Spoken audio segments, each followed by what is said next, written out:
सत श्री अकाल, good morning, नमस्कार और दुनिया भर में फैले हुए दर्शकों के लिए मुनीब हक का आदाब। सबसे पहले मैं आपको गुजारिश करता हूं, मैं केएस न्यूज़ के प्लेटफॉर्म से आपसे मुखातिब हूं।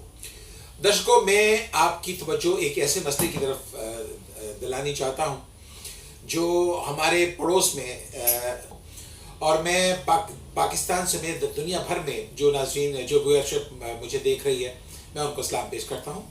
और साथ में मैं आपको गुजारिश करते चलूँ कि मैं इस वक्त पंजाब के दिल लाहौर में आपसे मुखातब हूँ। लाहौर जड़ा है ये कोई पंजाब का हिस्सा तो है ही है, लेकिन पंजाब साडा पंजाब जड़ा है वो दिल्ली तक जाता है। और उस पंजाब दे विच हिमाचल भी आता है, उस पंजाब दे विच ईस्ट पंजाब भी आता है, मशरकी पंजाब भी आता है, उस पंजाब च हरियाणा भी आता है, दिल्ली भी आता है, तो साडा पंजाब तो है ही है। दर्शकों, मैं तुहाडी खिदमत च ये गुजारिश करनी चाहता है कि इस वक्त मशरकी पंजाब च साडे सिख भरावां दे नाल जो कुछ हो रहा है, यह कोई सिखां दा मसला नहीं है, यह कोई हिंदुस्तान का मसला नहीं है। जो मोदी सरकार कर रही है साडे सिख भरावां दे नाल, इस मसले नूं बड़ी तफसील दे नाल मैं अगली प्रोग्राम च तुहाडे नाल डिस्कस करांगा। इस मसले दे बारे च मैं सिर्फ टीजर लैके तुहाडी खिदमत च हाज़र होया है कि मोदी सरकार ने सितंबर तो लैके हुण तक जिस तरह साडे सिख भरावां नूं टंगिया है, यह बहुत बुरी गल है।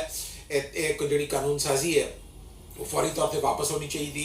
दुनिया भर च जोड़े सिख फैले ने वो साडे भरा ने, इस धरती के पुत ने, इस धरती का मान है, असी उन्होंने फख्र करते हैं। मैं इस प्रोग्राम के तवसत ना केएच न्यूज़ के तवसत ना उन्होंने यह कहना चाहना है कि तुसी इस जदोजहद च इकल्ले नहीं। मगरबी पंजाब के सारे पंजाबी बोलने वाले भरा जड़े पंजाबी जड़े वो तुहाडे नाल है। मेरे बड़े सिख रियासत कपूरथला तो ताल्लुक रखते सी, वो अलग गल है। 131 किलोमीटर दूर है इतों रियासत कपूरथला, तो विच सरहदा है, तो विच आना जाना जड़ा मुश्किल होया है। लेकिन एक दिन आएगा कि असी अपने सिख भरावां नाल इस तरह मिलांगे जिस तरह के मिलन का हक होएगा। अखीर च मैं तुहानूं यह कहना चाहना कि मेरे अगले प्रोग्राम का इंतजार करो। इस प्रोग्राम के विच मैं मसले का सारा हल दसांगा कि मोदी सरकार ने जोड़े 3 कवानीन बनाए हैं वो क्यों बनाए हैं, इन्हां दा मकसद की सी। इन्हां दा मकसद सिर्फ सिखां नूं तंग करना सी और जी ज़रात है इस कवानीन के तहत तो प्राइवेटाइज कर दी गई है। और हिंदुस्तान के जोड़े किसान है, 15 लाख किसान हैं, वो सारे सड़कों पर हैं। और हुण उन्होंने फैसले मुकेश अंबानी करेगा। मैं भरावो तो इस गल यकीन दिलाना है कि तुसी इस जदोजहद च इकल्ले नहीं हो। मगरबी पंजाब के जोड़े गयूर पंजाबी है वो भी तुहाडे नाल है।